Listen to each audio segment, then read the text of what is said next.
Hey, I have my Magoo's.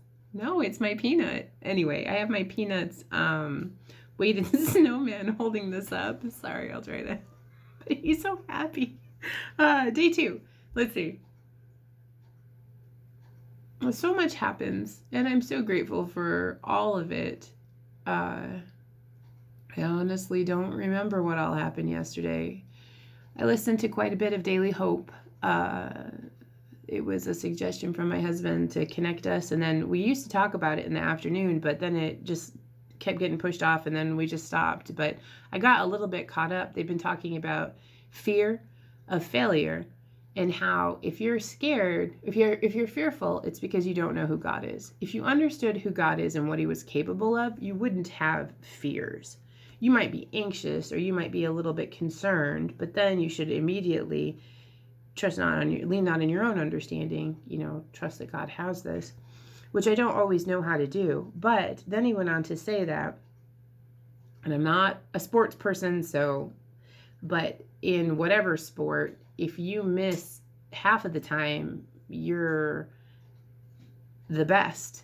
And in another one, if you hit like 0.7, like if you're batting a 0.7, so I'm assuming that's baseball, 0.7, which means you miss you hit 7 out of 10. So you're missing over a quarter. Is that right? I guess I don't even know that. But the point of it was that failure is just a part of being human. And it's not truly a failure unless you quit, which I've said that for a long time. As long as you're trying and you're learning, then it's a win. There's wins and learns, wins and learns, wins and learns. You only fail if you quit. So I stayed up getting the jars done, came to a conclusion about that. I didn't realize how tense I am all the time. I grind my teeth. I need a new headgear or mouth guard. It's coming. I know, just blah, blah, blah, blah, random. We have 6 families coming here in 3 hours, and I'm not ready. But this morning I had the craziest dream. Okay, so there's a group of people living, and this girl gets sucked into it, and she doesn't understand because she feels like God has led her here, and she has a moment of weakness, and now that guy's not talking to her anymore, and she's like, gosh darn it. And then he builds a literal wall in between them, and she's heartbroken. And normally she's sassy and a little bit, everything comes out of her mouth, but she's still a little childish and not wise in her word choices. But she is going to go do some laundry, and the guy that she's convinced is going to be her husband is not looking at her, won't have anything to do with her, and she's just 100% heartbroken, has no idea how to deal with it. In the meantime, there's this evil man, this man that's just awful, that she has smarted out on more than once. And what we don't know, or what she doesn't know, I guess we know, but she doesn't know, is that these people aren't bad people that she's that she's working for. They are actually all undercover cops trying to bring down this evil man, and they're concerned about her being there. And they've told the main guy, the one that she's fallen in love with, she needs to go, but he's reluctant to get rid of her. But anyway, this is all in my head. All this is the background stuff, and this is where right before I woke up, so I had extra strong. So she has this laundry that she needs to put away, and she's gonna go take it upstairs to put it away. And whatever, she's got a basket. She's going upstairs with this basket because she needs to, and she passes the guy who won't look at her because he knows that this is going down and this is make or break. People could get hurt today. He doesn't, and he's second guessing himself, and you can't second guess yourself during the middle of an operation. And she happens to walk down the hall, and she runs across the evil guy, and he's looking at her, waiting for her to smart off, but she's so despondent that he sort of kicks her while she's down. And the person that he's walking with is trying to stop him and block her from smarting off and pissing him off. And she's already so heartbroken, she just is and it delights that evil man so much that he says something really rude about it being the best day ever, that he's taking advantage of these people because they're too stupid, and he finally got to put her in her place where she belongs, and blah, blah, blah, blah, as they walk down the hall. And she's going to go up the stairs, but what she doesn't know is that there's more stuff happening upstairs. So the like super, oh my gosh, Kendall? I don't know. It doesn't matter. Maybe I need to write a book. But he trips her. But he's so fast that nobody could see that he tripped her. And she knew that he tripped him because all of a sudden her foot moved and she did not move it. And so he's also really good with like pressure points and stuff. And she's like, can you fix my ankle? And he does. And then she goes, can you fix emotions? And he was telling her that he kind of looked at her because he doesn't usually talk much. And he said, well, if I'm connected to you, I can help.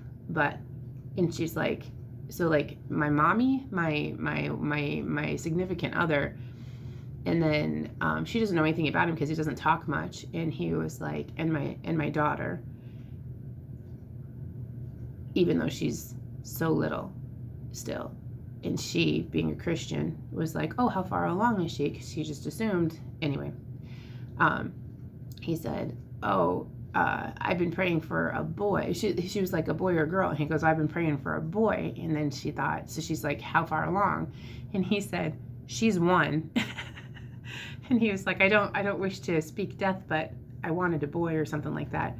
And then she said, did you ever consider God doesn't make mistakes, and your son, to be as strong as you are, will need a little sister to love and protect?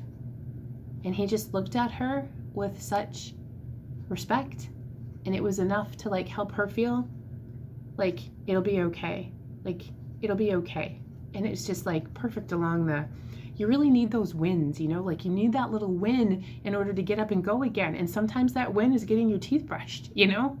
So anyway, and I'm like kind of coming awake. So it becomes like that lucid dreaming stuff where it's very awake. And then all of a sudden, like I heard so clearly, nothing ever just appears. You have to work towards it, which I was on the ground praying and I was like, do you got this, Lord? And he goes, nope. You have to make your choices. He's got the world, but I'm responsible for what this does. I'm responsible for taking care of the things that he has given me. I am responsible for growing and nurturing and reflecting, growing and nurturing me by reflecting him. I don't really know how to do that all the time, but I am grateful for the clarity, for the words, and for the hope, because love always hopes that we can figure it out. So this morning, Eric said maybe instead of, well, he was running late, and he was like, I can do one thing. And I'm like, can you put this downstairs? Because I didn't think I could carry that box downstairs. And he said, maybe instead of just hitting the ground running, why don't you get a cup of chai and just read a little bit and sort of get yourself centered, and then you can see. Because I know that these people that are coming are my tribe. Like, they're my people. They don't care if there's books around. It's not dirty here. I mean, although I do have fruit flies. I've got those stupid vinegar traps everywhere, but and they're working. But anyway, they love me. They love my kids. They love that we love them, and it doesn't matter what our house looks like. And to be perfectly honest, like 100% honest, when I first started letting people come here, it was a little dirty. There was like some messes in places, and getting over that and just letting them come in, and nobody said anything ever. In fact, one had popped in and I was like, I didn't even pretend to pick up for you, but it had been like a couple months where I just start doing a little bit every day. And she's like, because we were not that, we were pretty new. And she was like, this is the cleanest I've ever seen your house. And I'm like, oh, that's the nicest thing anybody has ever said. Like, me not cleaning at that point in my journey was cleaner than when I first started letting people in and I was like frantically putting things around. So one day at a time, nothing ever just appears. You have to work towards it. You have to work towards it. Oh, and then it's Proverbs 14:23. All hard work brings profit, but mere talk leads only to poverty. So that was Peanuts Trail Life verse for last week. So anyway, I made my chai, which I did make. I have the Zao organic chai tea that I use to make my kombucha. I'm a cheater, but it's good. And then I put the chai turmeric from Young Living in there, and it doesn't have black pepper. And I thought you had to have black pepper in order for chai to get absorbed. So I put a drop of black pepper in, and I put it all together. And I gotta say, it's interesting. I thought about putting a dollop of cream on it, but I don't know. There's something about it that's just, it's weird. I'm not gonna lie, but then it sort of like melts into comforting. I kind of needed a comforting cup of tea today. And I told Eric, I was like, who are you? Because we joke, except I don't think it's funny, that I'm going to die, be expected, and then I'm going to finish up 4 things, and then I'll be able to be done. Because I feel like there's an awful lot. Anyway, I have a group text with some of my friends from college, and we were just discussing the weather and stuff, because one lives in Omaha and one lives over by Dubuque.